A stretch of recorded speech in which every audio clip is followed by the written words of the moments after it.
İnsanın ölçüsü nədir? Vəhiydir. Vəhiy ilə insan ölçülməlidir. İnsan vəhiy ilə baxmalıdır. Bu aləmdə insanın ölçüsü yoxdur.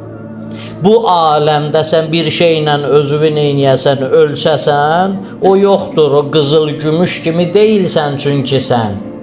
Heç bu aləmdə, səmalarda, yerdə də sənin ölçün yoxdur.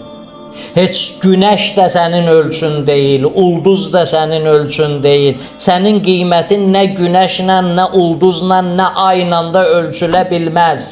Niyə ölçülə bilməz? İzə şəmsu kuvvirət və izə nucumun qədərət. Bir gün günəş də sönəcək, ulduzlar da töküləcək, gedəcəklər. Bunların heç biri əbədi deyil. Heç biri əbədi deyil. Bunlar əbədiyyət üçün xəlq olunmayıblar, yaradılmayıblar. Amma sən əbədiyyət üçün yaradılmısan, sən əbədiyyətə görə xəlq olunmusan. Ona görə sənin üçün bir dənə əbədi bir ölçü lazımdır.